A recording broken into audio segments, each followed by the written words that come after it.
Всем привет на канале Стройвагон ТВ. Сегодня мы с вами поговорим о том, как можно сделать быстрее и дешевле камин и как улучшить его функциональные возможности в качестве обогревательного прибора. Так как каминами, печами и мангалами я занимаюсь довольно давно, то естественно, что накопился определенный опыт в этом вопросе. И поэтому сегодня я решил высказать свое мнение по этому поводу. Для людей, которые задумали построить у себя на даче или в загородном доме камин, думаю, будет интересно узнать, как можно быстрее и качественнее построить камин, как можно улучшить его обогревательные свойства и почему стоит обращать внимание на так называемую печь-камин. Как вы все знаете, камин служит не только для отопления, но и для украшения жилища. Существенно уменьшить затраты на строительство камина можно, если построить его своими руками из облицовочного кирпича под расшивку швов или из обыкновенного кирпича, но с дополнительной отделкой облицовочными материалами. Наиболее простые камины, и они являются и самыми дешевыми в строительстве, не имеют дорогостоящей заводской металлической топки или просто каминной дверки с жаропрочным стеклом, как на этом видео, которая бы предохраняла помещение дома от сквозняков, запаха гари и горячих искр. В таких каминах с открытой топкой дрова горят прямо на поду, а топливник в целях экономии средств можно и не облицовывать огнеупорными материалами, так как тепло от горящих дров практически мгновенно исчезает в дымовую трубу. Учитывая, что камины имеют довольно низкий коэффициент полезного действия и больше всего служат для украшения жилища, но не для обогрева, сильно экономить на материалы в процессе строительства не стоит.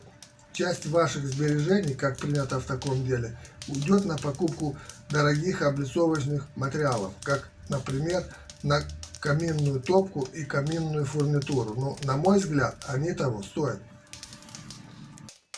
Улучшить обогревательные свойства камина можно, если сочетать в процессе строительства обогревательные качества отопительной печи и красоту внешнего вида камина. То есть в данном случае речь идет об обыкновенной печи, которая бы по внешнему виду напоминала камин, но которая сохранила бы свои важнейшие свойства, как, например, аккумуляцию теплоты в процессе горения дров и обогрев помещения после прекращения растопки. Перед вами самая обыкновенная печь-камин, которую можно облицовать, как и камин, самыми разнообразными облицовочными материалами или сделать из кирпича под расшивку швов.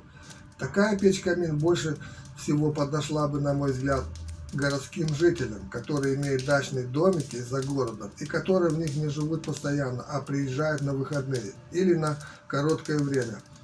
Помещение с такой печкой можно длительное время не отапливать, а при разжигании огня в топке печь сразу начинает отдавать тепло в помещение через стеклянную дверку, и через которую можно было бы созерцать потрескивание горящих дров в топливнике печи.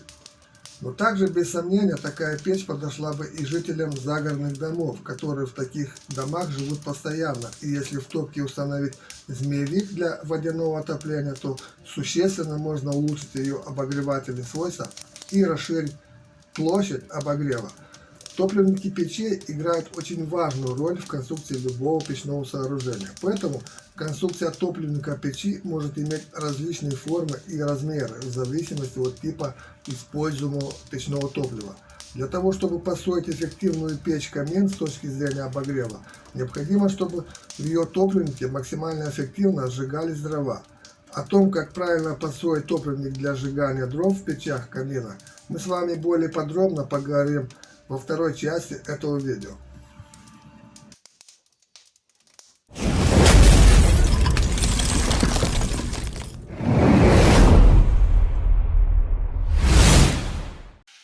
Для того, чтобы печь получилась экономной, необходимо, чтобы в топливнике печи происходило более полное сгорание топлива. Печное топливо наиболее эффективно сжигается в печах, адаптированных под определенный вид печного топлива.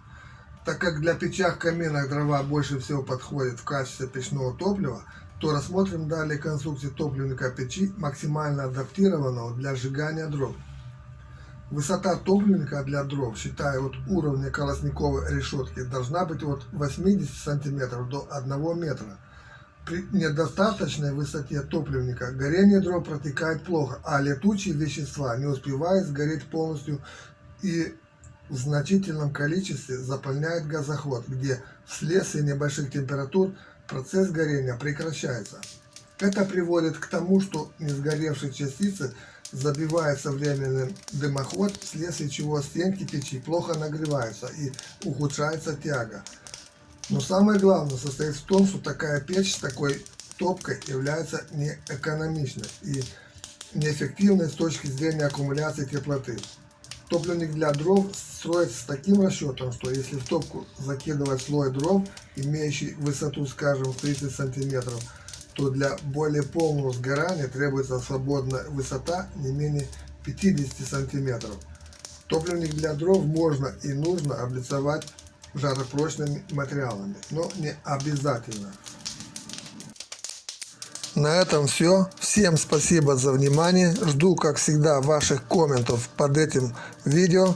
Хочу напомнить вам, что более подробную информацию вы найдете на страницах сайта strойvagon.ru.